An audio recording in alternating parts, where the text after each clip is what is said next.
I decided to take the family down to Galveston, Texas, and to visit one of the little islands in that chain of intercoastal waterways, Bolivar.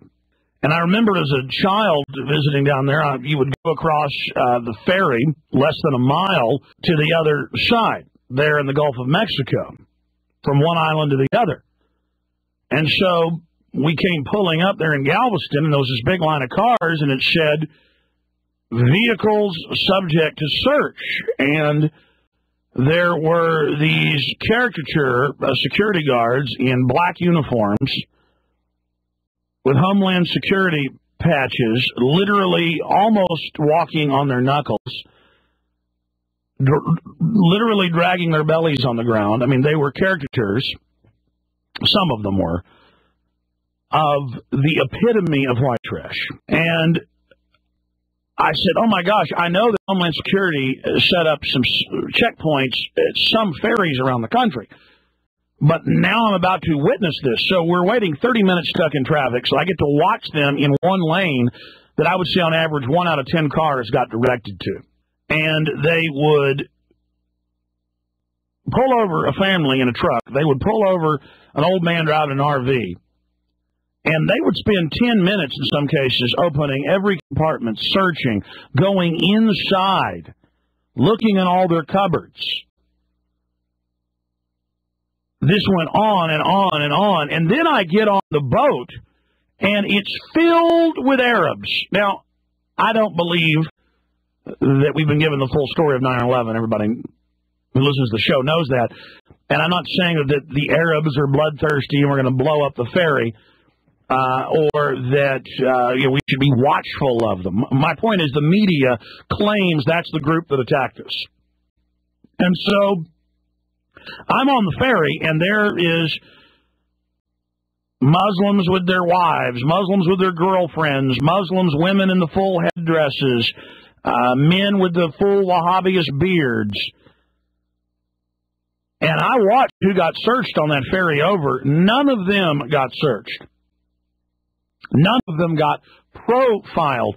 No, the profile that day was families and old men and women. And these guys had trucks that had the power of pride, destroy the evil Muslim stickers, let's support the troops, the standard deal. And here they were searching those cars. And by the way, they were searching, and I later went and talked to Homeland Security. They look for drugs. They look for guns. I mean, you're getting searched. You've been arrested. You are detained when you go in there. So here we are in this once great nation, this land of the free, home of the brave, with a Nazi-style checkpoint with men and women out there being directed into this inspection area where they then search inside and outside of your car. And if you have an RV or a truck, they get in the back of it. And they look for guns, they look for drugs, they look for contraband, and they look for terrorists. All started for terrorists, but there are no terrorists. I mean, if you believe the official fable, they're as rare as the tooth fairy.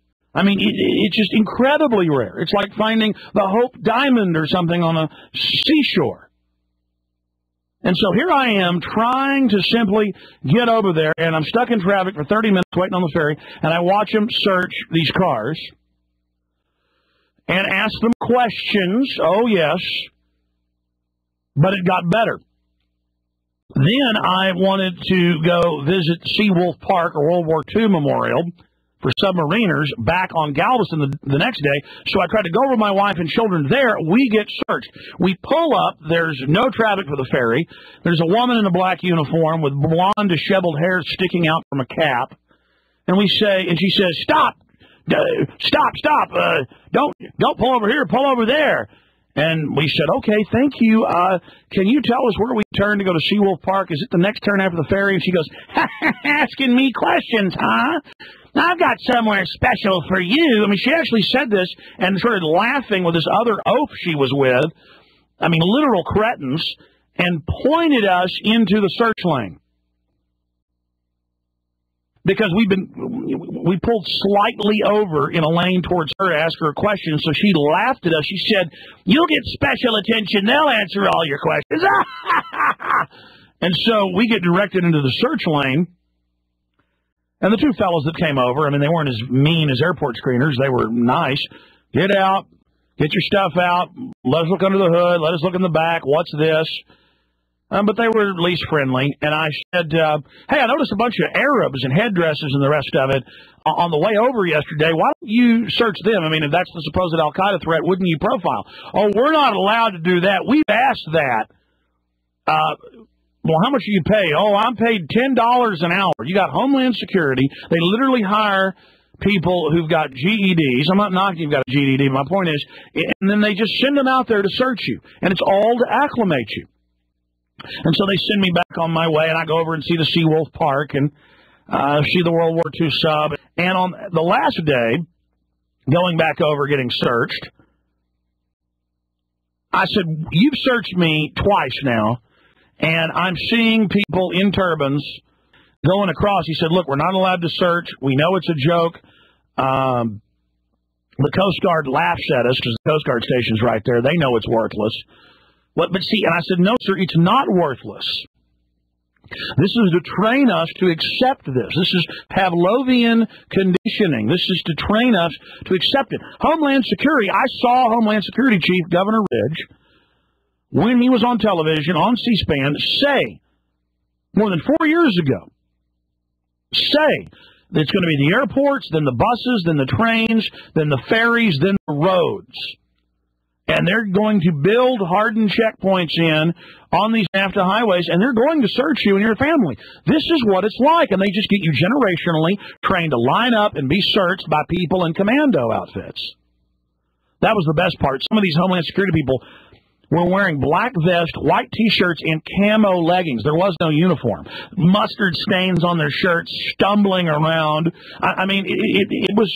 A picture tells 1,000 words. Well, this was 1,000,000 words. I can't describe all the things that went through my mind. Not even humiliation, sadness for the country.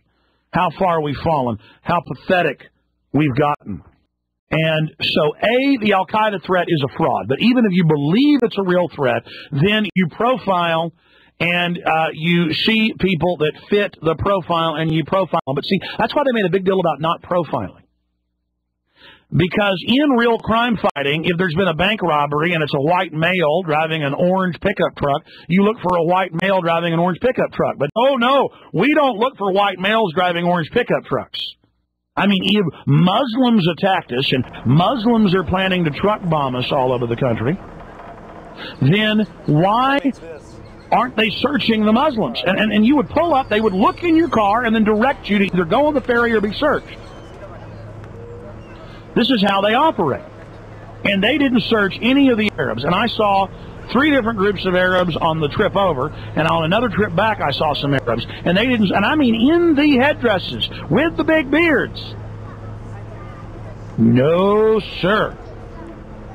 People, middle-class families, veterans, they're going to get searched. They're going to be taught who's boss.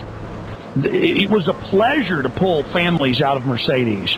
It was a pleasure to pull old vets out of their RVs. It was an enjoyment while the people in the flowing robes and turbans went about their business.